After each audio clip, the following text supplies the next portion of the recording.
ont affirmé que la détresse agricole a porté sur le non-partage de la valeur et donc sur le revenu. C'était pourtant le cœur des objectifs de la loi Égalim. Si j'ai soutenu l'idée de mettre toutes les parties prenantes autour d'une même table et que j'ai, comme d'autres, participé aux États généraux de l'alimentation, car la méthode était bonne, il faut constater que le résultat n'y est pas. Ce constat d'échec est unanime et vous le reconnaissez vous-même puisque vous avez récemment tapé du poing sur la table face à la grande distribution. Lorsque nous avons auditionné M. Papin, dans le cadre du groupe de travail ici au Sénat, le 30 mars dernier, il nous a confirmé que l'ADN de la grande distribution, c'est toujours la négociation à la baisse, quoi que l'on fasse.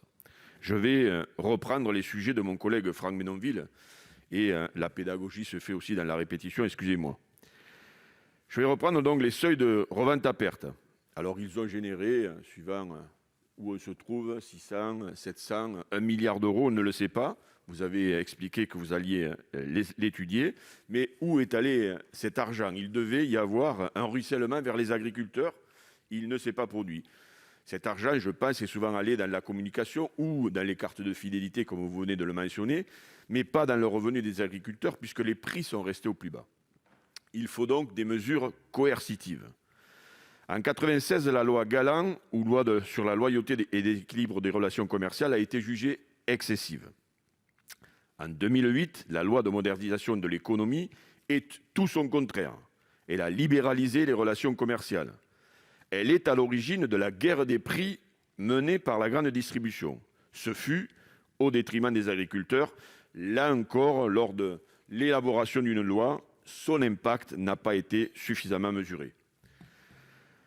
La concentration des coopératives d'achat dans la grande distribution a resserré les tours autour des paysans. Là encore, aucun impact mesuré à l'époque. Ma question est donc simple. Cabanel, je suis désolée. Pardon ? Je suis désolée de vous demander de Je conclure pose les votre propos. questions. Je pose les questions. Allez-vous suivre toutes les propositions du rapport Papin et prendre enfin des mesures coercitives? Vous venez de dire qu'il fallait revenir sur la loi LME. Comment allez-vous faire?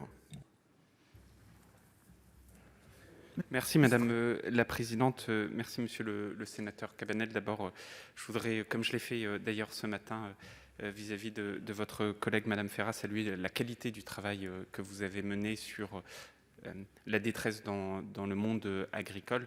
Et évidemment, cette détresse dans le monde agricole, elle s'explique pas que, mais enfin en partie, par la question de la rémunération. Et que quand on se bat pour la rémunération, on se bat aussi pour lutter contre ces éléments et ces événements tragiques que vous avez portés comme combat de votre action, et je vous en remercie. Je voudrais revenir donc ce que vous avez dit sur la loi LME et la loi Galland.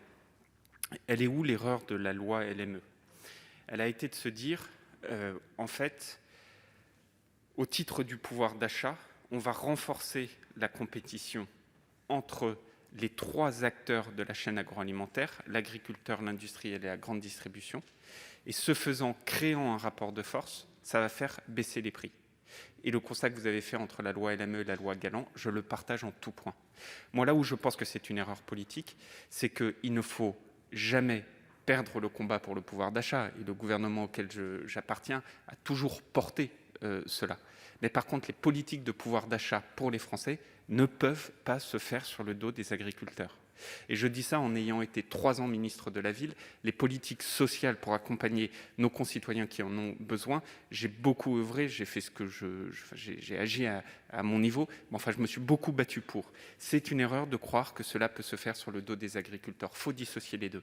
Si on veut dissocier les deux, aujourd'hui ça veut dire revenir sur un certain nombre de dispositifs de la loi LME, et ça ne peut se faire que par la loi, d'où les discussions qui sont en cours avec vos collègues de l'Assemblée nationale que vous évoquiez tout à l'heure. Merci.